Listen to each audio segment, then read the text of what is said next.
Gary was commissioned here to talk about establishing trees in a climatically challenging environment.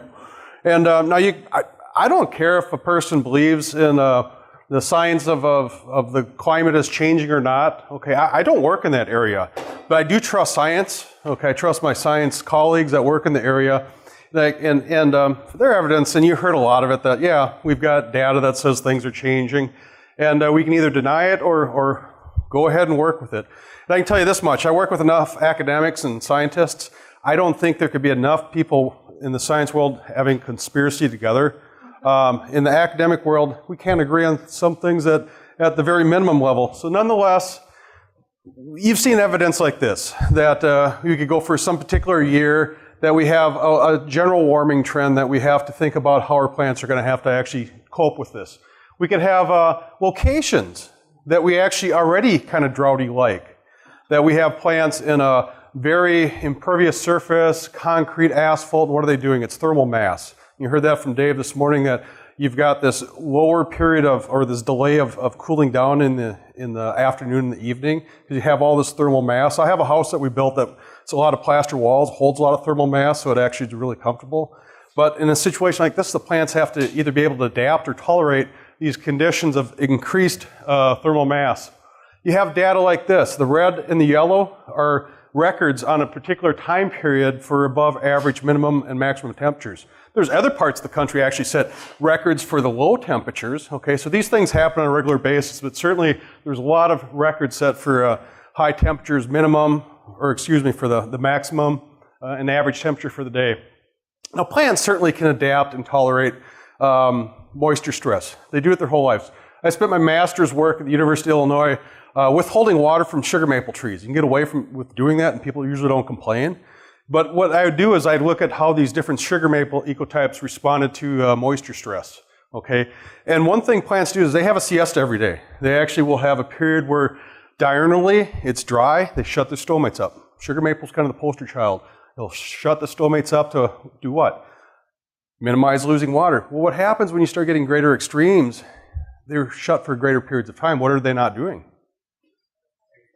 Yeah, they're not photosynthesizing. They're kind of like us right now, respiring, okay, burning the energy they have, but they're not making that extra energy. The other thing is we're seeing things like these greater extremes of water coming in, these little monsoons or 2.5 inches of water.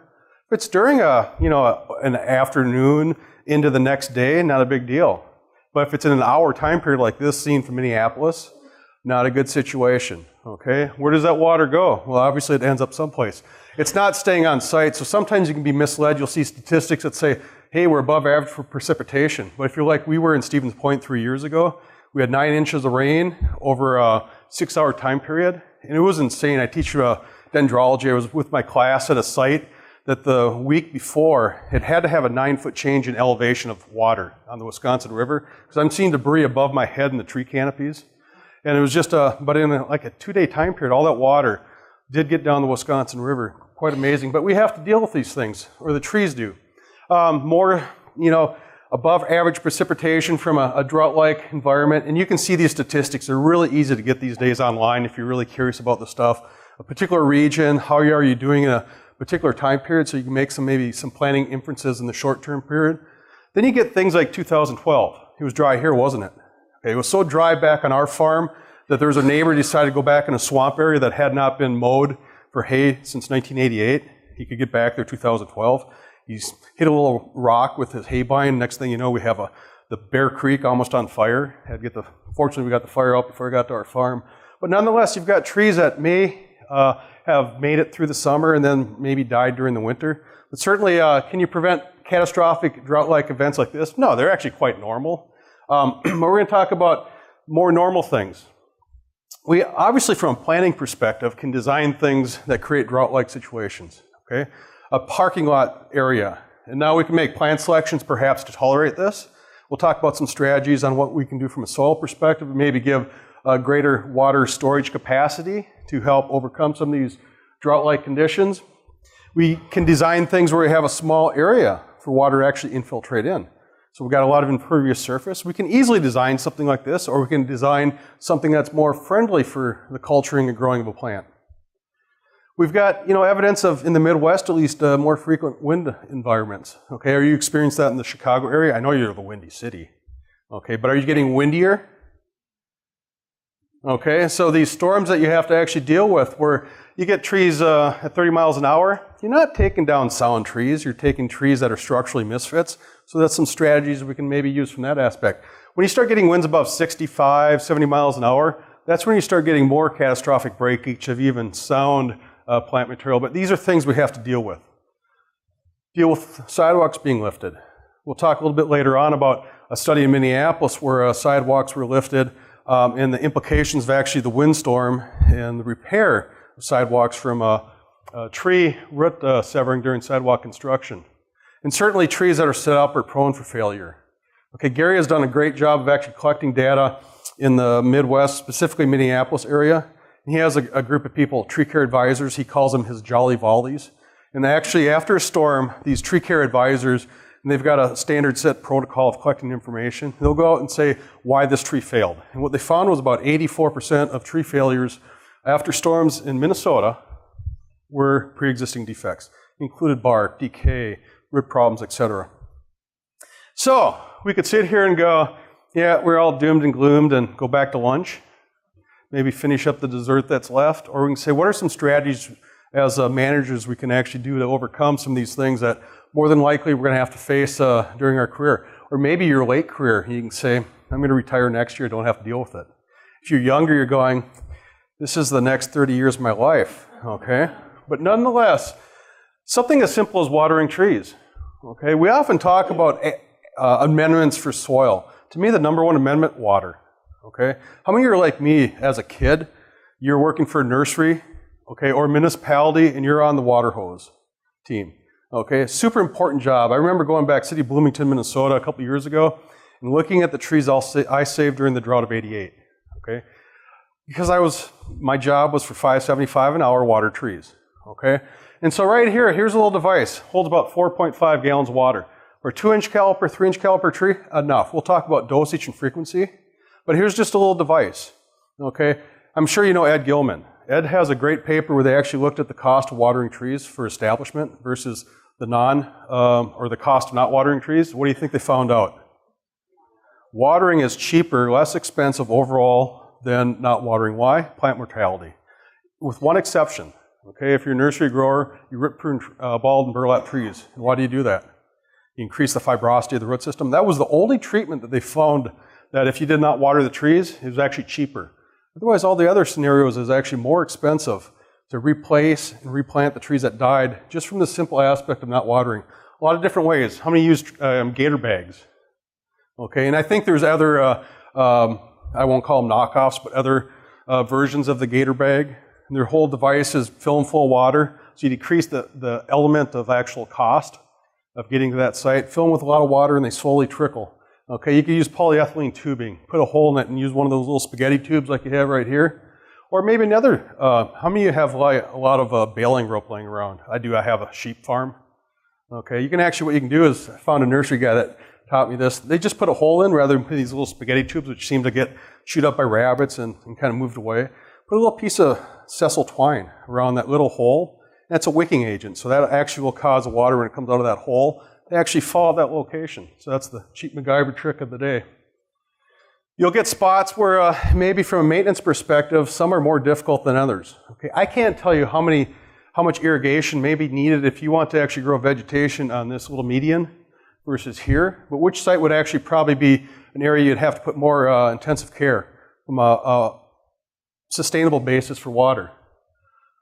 Yeah, possibly on the left, or maybe get creative as we'll talk about some ways to actually get water naturally to go to that site and be stored, okay?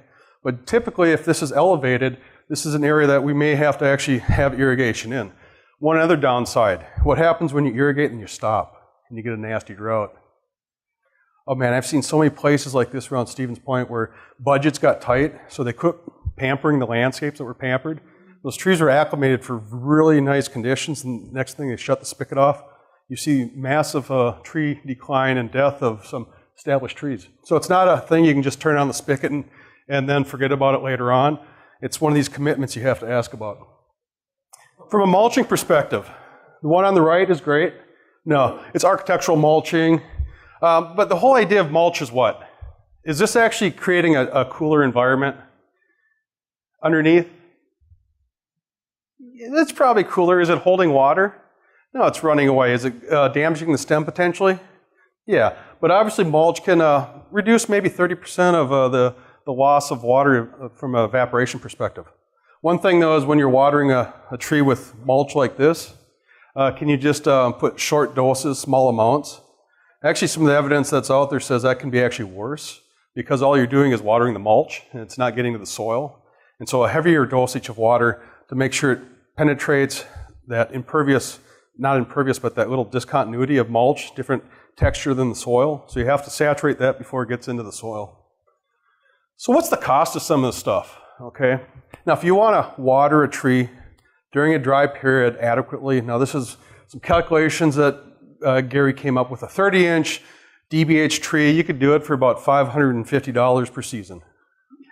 Now, I don't know if I'd spend $550. Maybe you wouldn't need to do that at all, but if you wanted to irrigate that tree to avoid moisture stress, that was the cost they came up with. But from a small tree perspective, the dosage per cost per dosage per watering application, if you're looking at the highest cost water in Minnesota from municipality, we're not talking bottled water from a store. We're talking water from a municipality.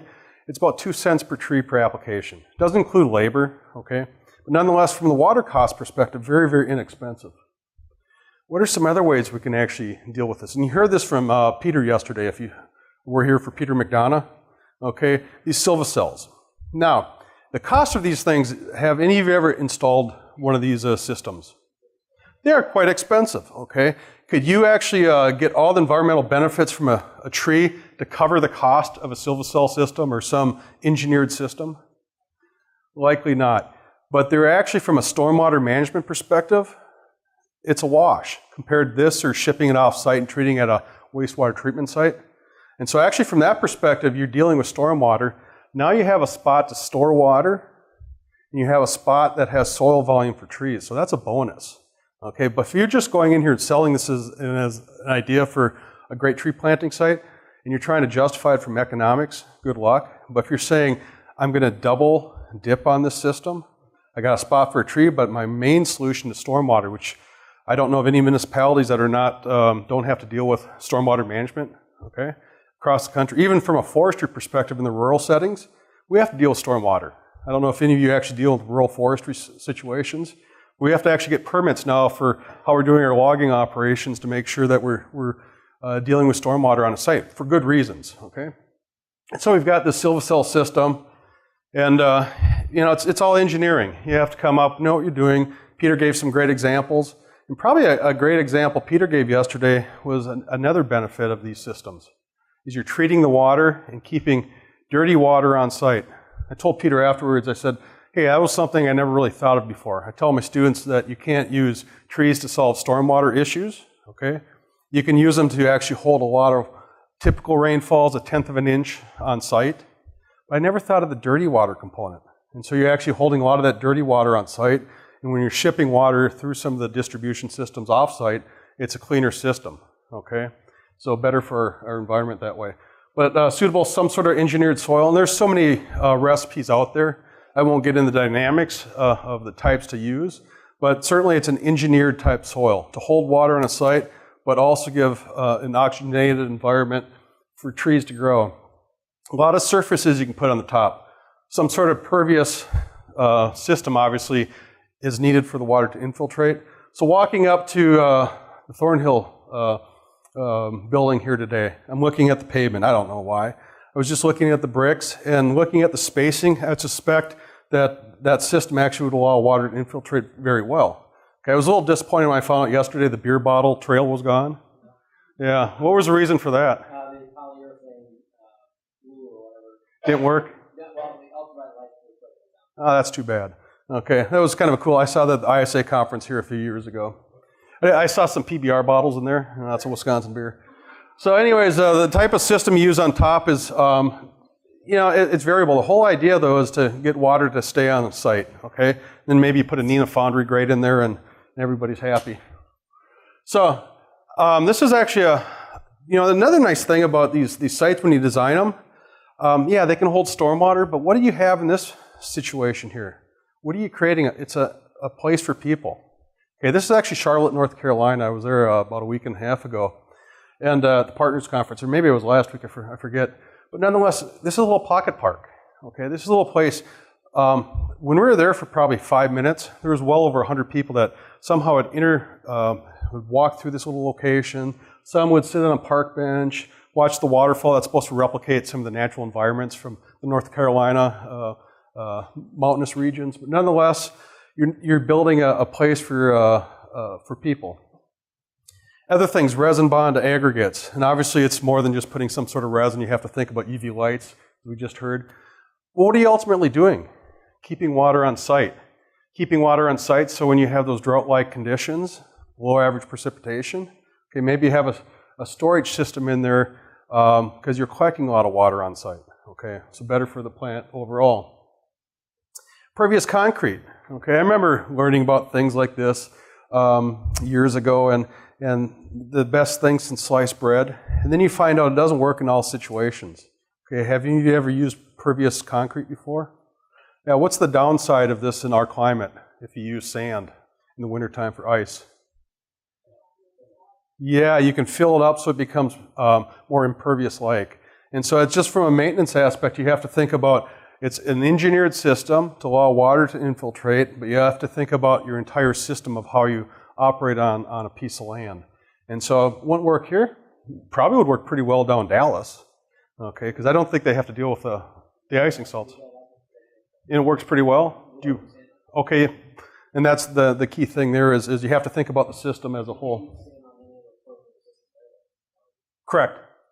And that was, as Chris was saying, they've had this just out here in a parking lot for about 10 years, but they're not using sand, which is one of the things that can degrade this as a system to allow water to infiltrate. Other things, this is actually, this is a shot from Gary, obviously, but I was looking and it almost reminds me of when I was in Sweden. Okay, but I also saw this in Charlotte last week. These are just fines that you typically use for putting pavers down, okay, building that nice base to put pavers. You don't need to put pavers down, okay. Now what's the downside of this? It is a system that maybe with rainfall you could get some this aggregate that it's a maintenance issue, but from a cost issue you're saving that hard surface, and maybe this is just a secondary pathway, but nonetheless it's a system that you're using to allow water to infiltrate. These curb cutouts, okay, another approach, and I'm going to guess this is becoming more common in locations that you work. This is not a novel idea, or maybe it is like, wow, I never thought of that. First time I saw this was maybe about 10 years ago when it was Burnsville, Minnesota. Their city forester is like, why do we have to spend all this money retrofitting this system? Why can't we just cut the curb out and make a little rain garden? And they actually came up with a very inexpensive way to deal with stormwater on their municipality. But also, what are they doing? They're retaining water for the vegetation. And you also, what's the added bonus here?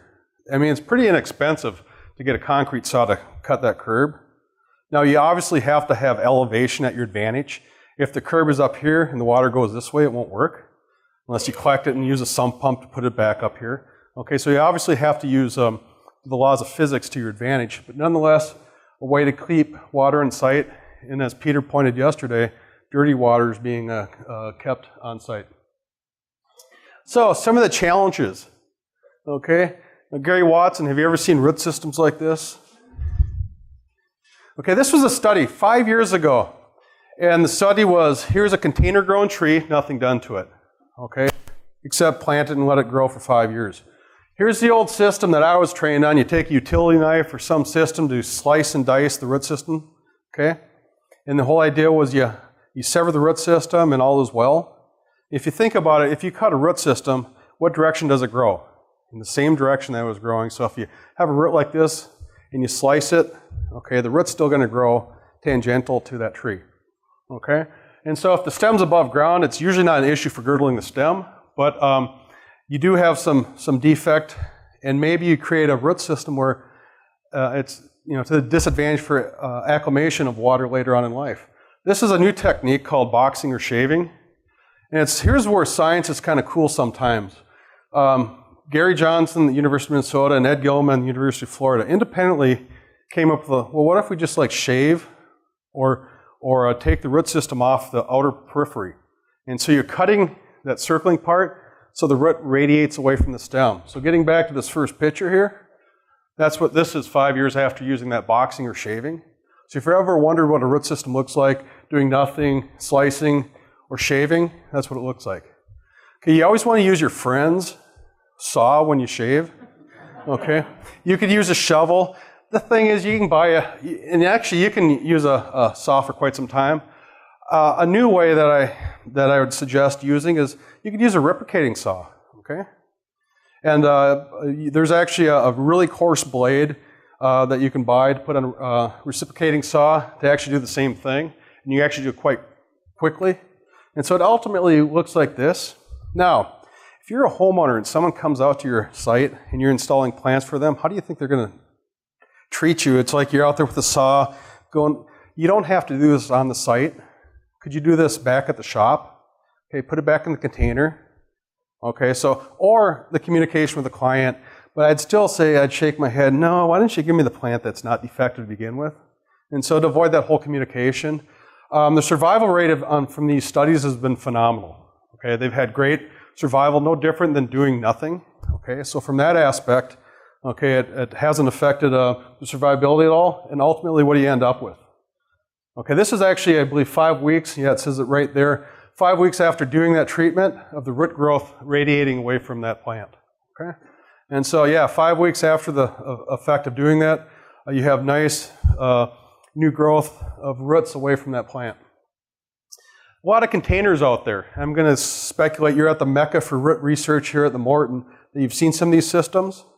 But they're really cool. You know, this fabric bag type system originally was designed for putting trees underground. They actually work really good as air pruners above ground. Or the system I always like, you know, you get the old laundry basket afterwards, plant a tree, and you can leave a person go that volunteer with a laundry basket afterwards. Kind of cool.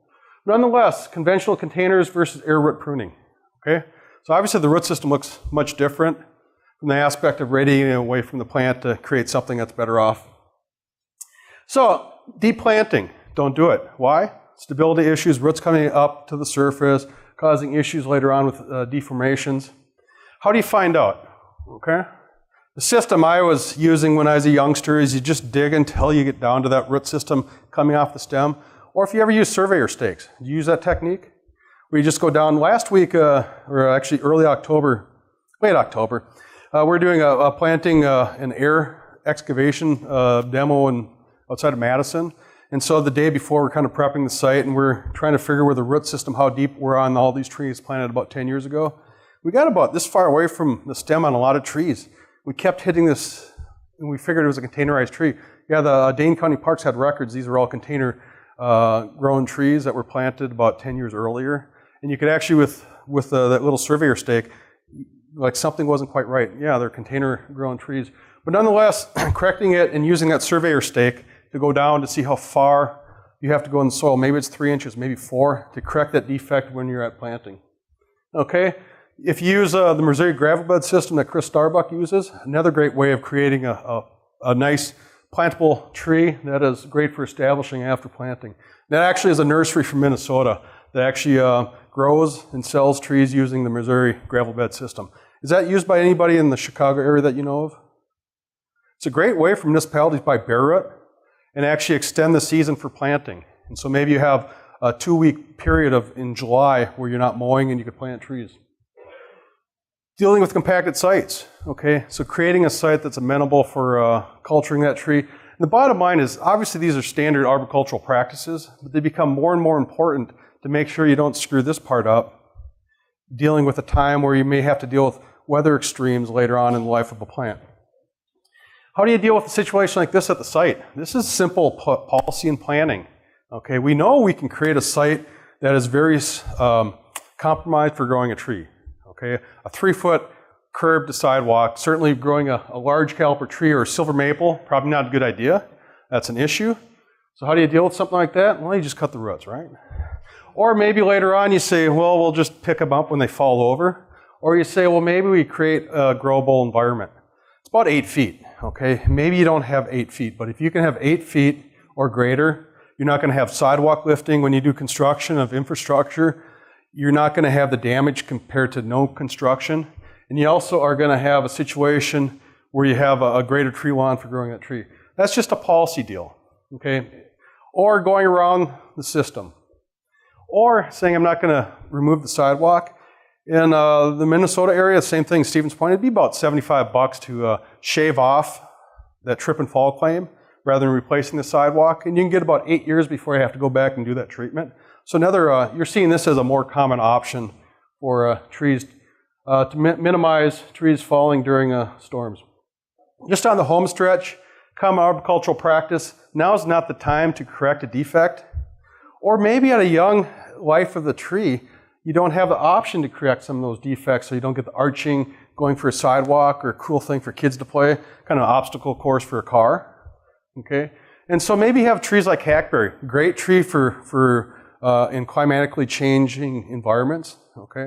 Great tree for growing in a lot of sites. It's a junkyard dog type tree where it grows in a bottomland situation. Has to deal with too much water or too little. But if you don't have a good active tree planting program, what do you end up with? Inclusion of bark, and if you know anything about that tree, very decay susceptible. So that's an issue in itself. So if you can have the pruning, don't put the tree in that requires that intensive care to minimize that from happening. All these little storm events, what do they end up doing? Okay? They end up causing wounds, and you have some trees that are more decay susceptible. So you take that hackberry again. Okay? Each one of those little things, if you can prevent the damage from living tissue, you can minimize the decay later on. Now, this may be a 20-year time horizon from wounding to the point where you start getting some susceptibility to storms. But if you're in an environment with greater winds, that's something you'd certainly want to minimize. So, in conclusion, a more frequent watering of situations during establishment especially. Okay, probably the best thing you can get a plant going. Soil volumes for greater root systems. Purchase plant materials with minimizing of abnormalities. My tip of the day is if you don't go to a nursery to select your plants, do it. Okay, because when I was working private practice, we'd always go out and select the trees we're going to put in landscape. Okay, and any nursery person certainly is going to work with you doing that. Certainly insist on some changes from the design phase. Make the planner your best friend. Take the planner out that's making decisions, buy them lunch. Okay, if they don't, do as you want later on, you can grumble about just buying lunch. Maybe become a friend so you can start that conversation and make some changes to the infrastructure. If you can, from a planning perspective, get greater widths to begin with for tree lawns. Or what's another solution? If possible, have the sidewalk next to the curb and use that plantable spot on the other side. Okay, these are all just design. That's the part that becomes kind of exciting when you can come up with creative alternative ideas. And think about tree architecture later on. Develop architecture now. The last thing, it's sometimes debatable. Do you prune a tree at planting or not? Okay? We used to say, yeah, prune a third at planting. And we said, don't prune a third at planting. What if that's the only time you get at that tree?